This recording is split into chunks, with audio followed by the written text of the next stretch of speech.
Por allá atrás les conté el cordón de La Habana. El cordón, que dice que los cubanos no decimos la R. Sí decimos la R, lo que pasa es que la decimos repetida con la consonante siguiente. Entonces les conté ya la primera operación de ejecución de la decadencia programada diseñada para Cuba.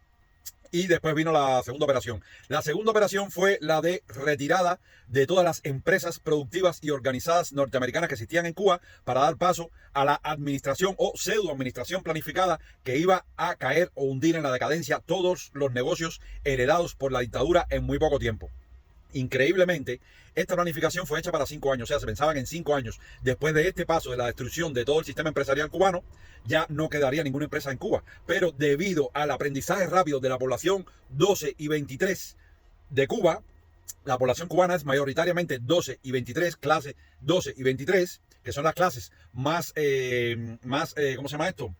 Propensas a tener desarrollo económico y organización empresarial. Misteriosamente estas empresas llegaron a durar incluso hasta 40 o 50 años. Quiere decir que de estas empresas norteamericanas que fueron retiradas planificadamente en Cuba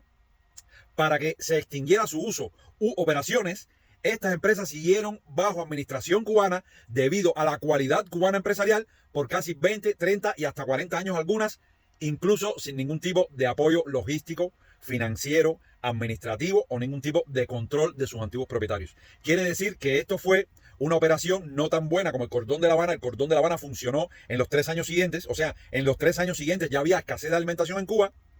Y esta operación llamada nacionalización, que se llamó Arboy Z, porque fue hecha en Idaho, en una ciudad llamada Boise, fue donde salió esta planificación decadente para el sistema empresarial cubano. Esta operación falló, porque esta operación no contaba con que los cubanos iban a seguir operando esas empresas contra, o sea, como dicen, contra viento y marea, por casi 50 años más. Por eso es que tú puedes encontrar en Cuba productos que fueron de estas compañías americanas, pero hechos incluso en los 80 y en los 90, como son productos de construcción, las fábricas de cemento, las fábricas de refresco, los centrales azucareros y muchas más industrias que pasaron a administraciones cubanas pensando que iban a ser cerradas en 4 o 5 años, pero el talento de los cubanos la mantuvo activa hasta que directamente mandaron a cerrarlas, destruirlas y perseguirlas, como pasó a finales de los años 90, inicio de los años 2000, que mandaron a demoler los últimos centrales azucareros que quedaban, siendo esto la última empresa internacional rentable que quedaba en Cuba de gran escala. Solo quedaron empresas de pequeña escala, como las de tabaco, las de café, las de níquel, que son empresas no alimentarias que no ayudan al autoconsumo, que solo ayudan a llenar las arcas de los dueños del negocio, o sea, de los representantes de los dueños del negocio. Y bueno, aquí les cuento y les dejo con la imagen del momento en que se ejecutó la operación Arboy C,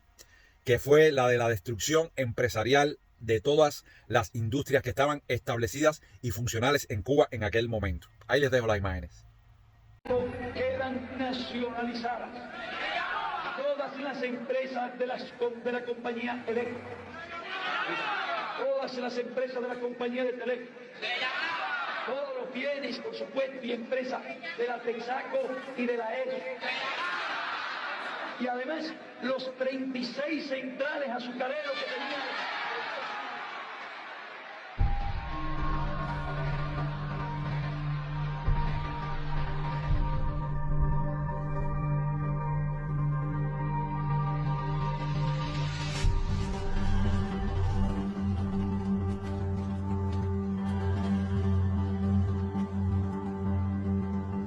Llegó un momento que el sistema atentó que no podían con los cubanos, porque a pesar de haberle quitado toda la estructura empresarial productiva, o sea, la estructura empresarial real vigente en ese momento, que hasta ese momento eran estructuras hiperproductivas, esas estructuras fueron retiradas básicamente por la fuerza, porque el sistema que creó esta operación, que desencadenó esta operación de decadencia planificada, diseñada para la población cubana, no iba a pedirle a cada una de las empresas que se retirara de Cuba, como era el plan, porque necesitaban que toda la inversión que tuviera el pueblo cubano, que mantenía su moneda a la par del dólar, incluso una moneda que estaba respaldada con metales preciosos, no podía tener este tipo de sustento empresarial a sus espaldas. Pero ellos tampoco podían decirle a la Union Fruit Company, a la ESO, a la Shell, a la, yo qué sé, a la Sugar, no sé qué cosa, no podían decirle, retírate de ese país que lo estamos destruyendo,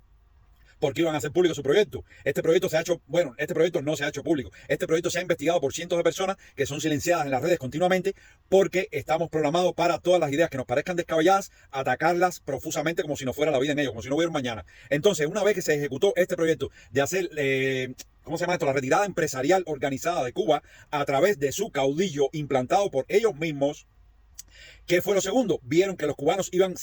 seguían creciendo económicamente de manera lateral, independiente a estas creaciones foráneas de otros países, de los Estados Unidos y de otros países que tenían inversiones en Cuba. Vieron que los cubanos por sí solos eran capaces no solo de mantener grandes industrias y fábricas, sino que eran capaces de desarrollar tecnologías, de crear construcciones y de inventar sistemas y dispositivos para sustituir aquellos productos que habían sido bloqueados en teoría de la economía cubana. ¿Y qué pasó? Que mandaron a su caudillo otra vez